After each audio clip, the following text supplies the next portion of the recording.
All right, we are sitting here in the Mazda CX-30, all new for the 2020 model year. And we are with Dave Coleman, who is the manager of vehicle dynamics. And what we want to talk about today is this thing right here, which is basically the touch controller for the infotainment system. And we've had some problems with this in the past. So Dave has said it's actually easier than what I made it out to be.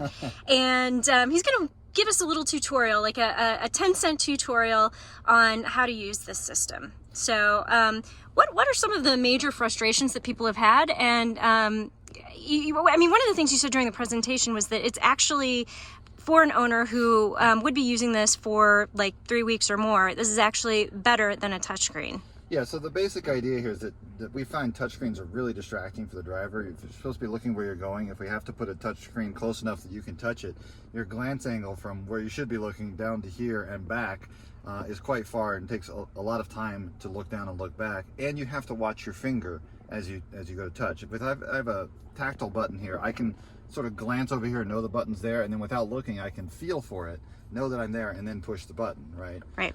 You can't do that with a touchscreen. So by eliminating the touchscreen and moving to tactile buttons here, we can put the screen a lot farther forward, much closer to your field of view and out of reach of your hands.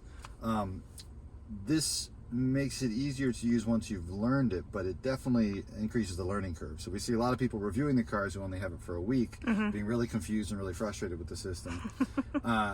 To try to figure out if this was really a problem or not, we loaned the cars out to a bunch of potential customers, put cameras in the car so when they were driving we could see how they were using the system, and we kind of recorded their feedback every week to see how things were going. No instructions or anything, just let them figure it out themselves.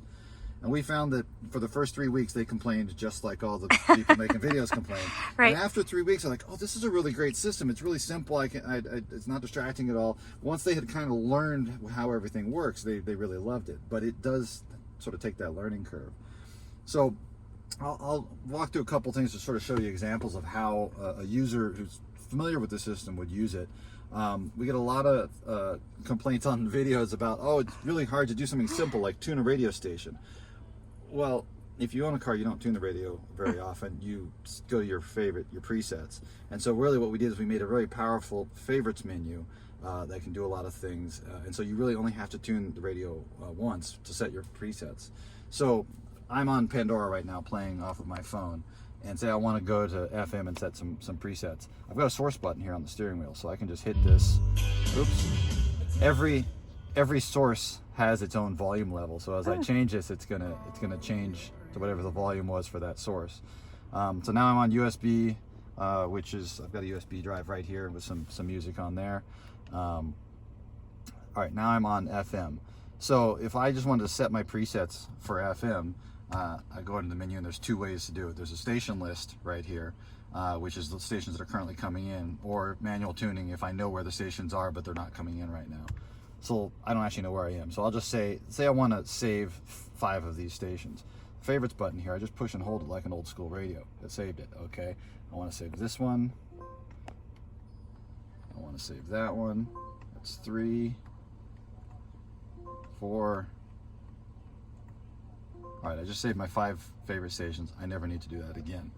So I can hit the audio button to go back to the audio top list, or I can just ignore it. So if I want to get to my favorites anytime, I just push that favorites button, and they're all in here. Now you see there's other things besides radio stations. I've got home and work, are destinations that I haven't programmed in this car. I've got the hotel we were staying in and the restaurant where we're at. These are navigation destinations. You can also put in phone numbers. You can put your mom in here if you want. And then we've got the stations that I saved. So everything is in here in the order that it was put in. If I want to take the time when I'm sitting still, I can go into the edit and rearrange the order so they're in my favorite order. But putting everything in one place makes it very simple. You just push the button, go to the thing you want it to do, and select it. Now, this can be cumbersome. It's not playing because I turned the volume down. But and we leave it up on this screen too, so if you want to sort of go through your favorites this way, it's easier. But say I had filled this with FM and XM and AM and my mom's phone number and all these destinations. This can get also cumbersome because there's just so much stuff you can put in there. So if I'm back on the audio screen, and I just turn the knob, it actually goes to a simple list of just the favorites for the source I'm on. So I'm on FM, it shows me just the FM ones. So that's sort of a shortcut to simplify things. You can also bump through the presets with the steering wheel controls, and I can change sources through the steering wheel controls. If I'm playing, let me change back to, say, XM. I'll change to the USB drive.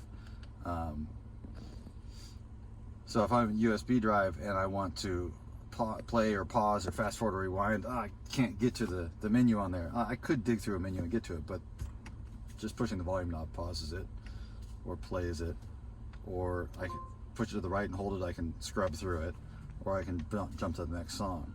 So I don't need all the stuff on the screen. It's a much simpler, cleaner screen, and all of these different inputs are different tactile motions, so your muscle memory for these different things is better. It takes less cognitive load to think of what do I need to do this thing. Once you've learned it, I just know that goes to the next song very simply, or I could have done it here on the steering wheel. We want to make it so the driver or the passenger can both do it. So the trick with the system is it looks, because it's a flat screen up in front of you, we're so used to touch screens, we're used to the thought process where everything has to be on the screen. But you kind of take your mind away from that and just use your sense memory and operate things by feel. You basically don't have to look at the screen almost ever. You can do most things just by feel. All right, so you've been talking about a lot of buttons down here, and I think that sometimes that can get a little bit confusing because there's a lot of stuff going on down here. So we've got the star button. That's your favorite button. That's the favorite button, yep.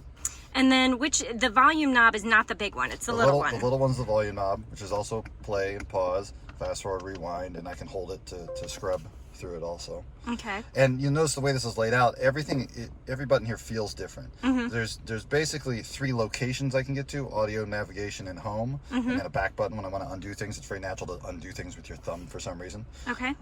And the favorites button is in a different location. Without looking, I can feel that it's on the other side of this little chrome strip here. A very big knob, a very small knob. It's all very easy to operate without looking at. And we have a big armrest right here, so your arm's very stable, and it's really not naturally drops to hand to operate those switches. So the big knob, that is just your scroll? Yeah, and that lets me navigate the menu in a more traditional sense. There's if we look back up at the screen on the audio screen, there is a menu button here. So if I push the big knob, it brings up a traditional menu, and I can go into the different folders in this USB or in this USB drive and pick things that way. So we tend to have multiple ways you can do the same thing. Most things are on the screen if you dig through enough menus, but that's not really intended to be the primary way to do it. It's if you're not familiar with the system, you can find out what you want to do, but for the most part you can shortcut directly to your task with the knobs and buttons. Or you can use voice commands to tell it what song you want to play is another way to sort of shortcut through things as well.